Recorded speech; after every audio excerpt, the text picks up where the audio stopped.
မင်္ဂလာပါ Go Chemistry Channel ပြန်လည်ကြိုဆိုပါရစေဆရာမဒီနေ့မှာလေ Grade 11 Chemistry သင်ယူဟောင်း titration ပုံစံတွေက Pattern 5 titration and then convert gram per dmg ပုံစံမျိုးစာကိုသင်ပါမယ် Grade 11 သင်ယူသစ်ကိုသင်ခိုင်းထားတဲ့သူတွေခဏလေးဆောင်ပေးပါဦးဒီနေ့ Grade 11 သင်ယူဟောင်းဟာနောက်ဆုံးနှစ်ဖြစ်တဲ့အတွက်ကြောင့်သူတို့တောင်းထားတဲ့ပုံစံကိုဆရာမအရင်ဆုံးတွက်ပေးတာပါတိတ်မကြခင်မှာဆရာမ Grade 11 သင်ယူသစ်ကိုအစအနေသင်ပေးပါမယ်lesson မစခင်ဆရာမရဲ့ channel ကို like share နဲ့ subscribe လုပ်ပြီးတော့ chemistry lesson တွေကိုစဉ်ဆက်မပြတ်သင်ယူဖို့ညာဘက်ထောက်မှာရှိတဲ့ bell လို့လည်းတီးဖို့မေးနေနော် lesson ကိုစလိုက်ကြရအောင်ဒီမှာပုဒ်စာ3ပုဒ်ပေးထားပါတယ်ဆရာမနံပါတ်3ကိုတွက်ပြပါမယ် sodium hydroxide ရဲ့ volume နဲ့ molarity ပေးထားလို့ sodium hydroxide ရဲ့ millimole ကိုစရှာမယ်နော်အဲ့တော့ millimole of NaOH သူကဘယ်လောက်ပေးထားလဲဆိုရင် 8cm2 နဲ့ 0.1 molarity. Or 8cm2 into 0.1 millimole per cm2. cm2 နဲ့ per cm2 နဲ့ခြေလိုက်ရင် 0.8 millimole ရ equation ရေးမယ် HCl နဲ့ NaOH NaCl plus H2O equation ညှိတဲ့အခါမှာညီပါတယ်1 millimole 1 millimole စမစခေါ်မယ် NaOH ကနေ1 millimole of NaOH က1 millimole of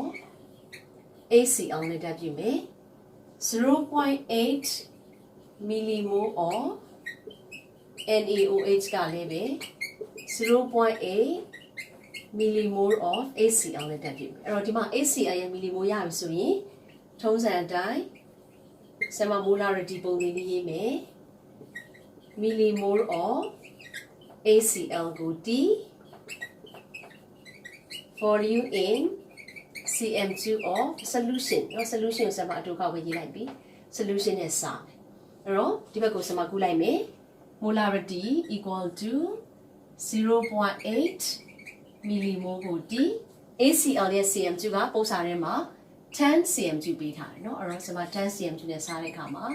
0.08 millimole per cm2 သုံးဖို့ပါလေ molarity ဒီ molarity ကိုဆရာမ mole per dm2 လို့တစ်ခါလေးပြောင်းလိုက်ပါမယ်ဘာဖြစ်လို့လဲဆိုရင် gram per dm2 ပြောင်းအောင်မှာမဟုတ်လို့အဲ့တော့ကျောင်းသားတွေဒါကိုမျက်စိမလဲဖို့လိုပါတယ် millimole ကို cm2 နဲ့စားရင် millimole per cm2အဲ့ဒီ millimole per cm2 ဟာ molarity ဖြစ်တယ်ဒီ molarity ဟာလည်းပဲတကယ်တော့ mole per dm2 ပဲဒါကြောင့်ဆရာမကွင်းစာကုပိတ်ထဲမှာ mole per dm2 လို့ပြောင်းရေးလိုက်တယ် gram per dm2 ပြောင်းဖို့ဆိုရင် HCl ရဲ့ molar mass တွေ့ရပါမယ် molar mass of HCl ကိုလိုချင်ရင်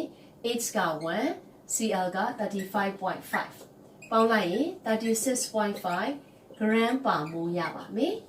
အဲ့တော့ဆရာမတို့လိုချင်တဲ့ concentration เนาะတူတူပဲเนาะ molarity နဲ့ concentration ကိုတွက်ပါ molarity ကိုတွက်ပါအတူတူပဲအဲ့တော့ concentration of HCl